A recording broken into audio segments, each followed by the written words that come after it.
Hello दोस्तों, इस समय हम वृंदावन में बंसीवट मंदिर महारास स्थली पर हैं और चलिए अंदर चलते हैं।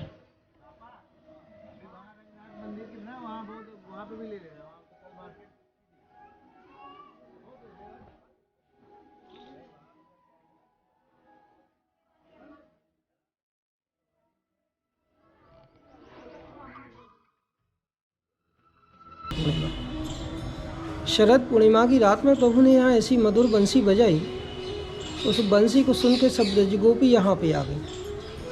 सभी गोपियों की इच्छा हुई कि भगवान तो नित्य राधा रानी के संग रास की लीला करते हैं, ऐसी कृपा ऐसा भाग्य हमको भी प्राप्त हो प्रभु कि आज आप हमारे संग महारास की लीला करें। तो भगवान ने यहाँ उन समस्त ब्रज गोपियों की मनोकामना पूरी करने के लिए योग माया का आश्रय किया। जितनी गोपी हैं अपने उतने ही रूप बना लिए सभी के संग, जैसे चारों तरफ यहाँ बने हैं। एक गोपी एक कृष्ण, एक गोपी एक कृष्ण। महारास की लीला की गोपियों के मन में अभिमान आ गया, सौभाग्य मत कि हम सबसे श्रेष्ठ हैं। तो भगवान ने उन सबको छोड़ दिया, अंतर ध्यान हो गए। गोपियों को बड़ी विरह वेदना, बहुत कष्ट हुआ, अनंत राशि का कष्ट है। हे प्रभु, अभी तो हमारे संग अभी मैं कहाँ चले गए। तो इसी यमुना के तट पर बैठ के गोपियों की ने भगवान की स्तुति की, भागवत जी में जिसको गोपी गीत बोलते हैं। भगवान पुनः प्रकट हुए, रास की लीला आरंभ हुई। तो उस रास का दर्शन करने के लिए भगवान शंकर यहाँ पे आ गए कि मैं भी भगवान की लीला के दर्शन करूँ। यहाँ आए तो उनको अंदर नहीं आने दिया कि कोई पुरुष नहीं आ सकता। पुरुष तो एकमात्र भगवान श्री कृष्ण हैं और सब ब्रज गोपी हैं, कैसे दर्शन होंगे। कि आप यमुना जी से प्रार्थना करो। भगवान शिव ने यहाँ यमुना जी की प्रार्थना की है, यमुना जी प्रकट हो गई, भगवान शंकर को गोपी बना दिया। तो इस जगह पे भगवान शंकर गोपी बन करके आए। गोपी बन के आए तो कोई नहीं जान पाया, राधा जी भी नहीं पहचान पाए। भगवान तो अंतर्यामी है, पहचान लिया उनको, बोला आइए गोपीश्वर। तभी से वृंदावन में नाम हुआ है गोपीश्वर महादेव। गोपीश्वर नाम से बोला तो राधा रानी गुस्सा हो गई कि आज एक नई सखी को भगवान ने गोपीश्वर बना दिया, सभी गोपियों से ऊपर। सबसे ऊपर तो मैं हूँ, मेरे से ऊपर कौन सी गोपी आ गई। राधा जी रूठ गई, रूठ के चली गई यमुना के दूसरी तरफ। वहाँ जाके बैठी हैं, उनके नेत्रों से जल गिरा, उस जल से एक सरोवर बना, उसका नाम है मान सरोवर। गोपियों ने प्रार्थना की, प्रभु राधा रानी नहीं होंगी तो रास कैसे होगा, बिना राधा रानी की कृपा से रास संभव ही नहीं है। तो भगवान स्वयं गए, मना करके लाए कि हे देवी, स्वयं देवादिदेव महादेव अपने पुरुषोत्तम पुरुष रूप को त्याग करके निर्मल गोपी भाव लेकर के पधारे हैं, इसलिए मैंने बोला गोपीश्वर। राधा जी का मान भंग हुआ है, रास की लीला पुनः प्रारंभ हुई। इस लीला, इस स्थान का विस्तृत वर्णन श्रीमद् भागवत में है, 10वें स्कंद में रास पंचाध्याय में। भगवान पिता रात्रि शरदोत्त फुल्ल मल्लिकाहम विक्षरंतु मनश्चक्रे योग मायाम उपाश्रित श्रीमान रास रसारंभी बंशी वट ततिस्ततः कर्षण वेणुशनेव गोपी गोपीनाथ श्रीयस्तु। कि भगवान ने यमुना तट वंशी वट पे दिव्य वेणुनाद करके सभी गोपियों के चित्त का आकर्षण किया, सभी की मनोकामना पूरी की। भगवान का नाम हो गया गोपीनाथ। यहाँ भगवान ने वंशी बजाई है। भगवान की प्रिय वस्तु बंसी, आज भी भगवान बंसी बजाते हैं। सूरदास जी का पद है कि मैया मोरी मैं नहीं माखन खाया, भोर भय गैयन के पाछे मधुबन मोय पठायो, चार पहर बंसी बज भज क्यों सांझ परे घराए। भगवान स्वयं बोलते हैं 4 पहर में बंसी बैठते हैं। 4 पहर का मतलब होता है 12 घंटे। आज भी भगवान आते हैं, बंसी बजाते हैं। ये भगवान की रासस्थली 5,500 वर्ष पुरातन स्थान है बंसी बट।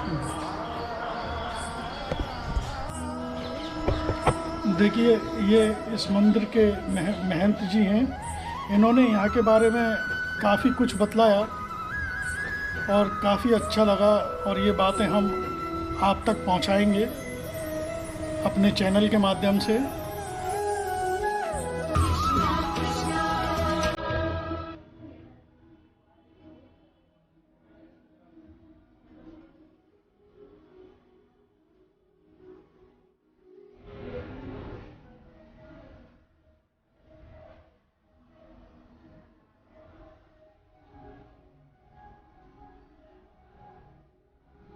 ये देखिए, वेद व्यास जी बैठे हुए हैं और सुखदेव जी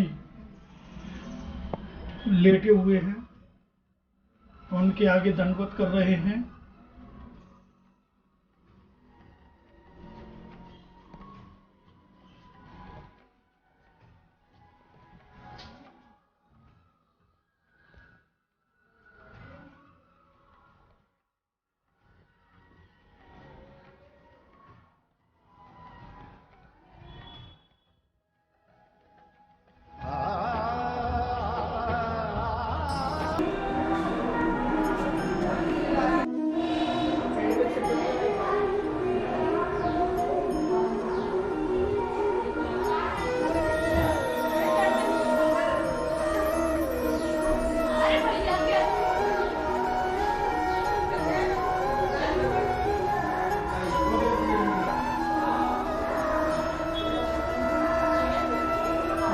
कृष्ण के चरण हैं।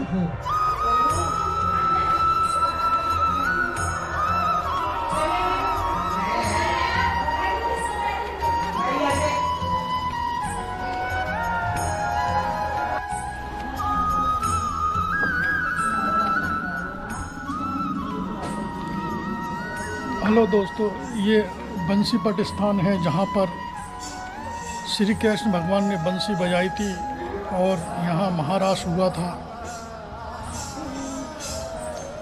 तो आप इस जगह का नाम बंसीवट है और भजनों में भी उल्लेख किया गया है। सूरदास जी के जो पद हैं और प्रख्यात भजन सम्राट अनुज जलोटा जी, उन्होंने भी इस जगह का उल्लेख किया है।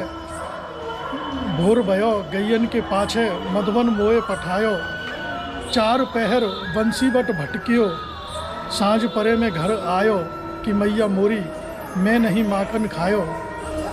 ये वो वट वृक्ष है जिस पर श्री कृष्ण भगवान जी ने यहाँ बंसी बजाई थी। और दोस्तों, ये मैं अपना ब्लॉग यहीं विराम देता हूँ और मिलता हूँ किसी और ब्लॉग में। धन्यवाद।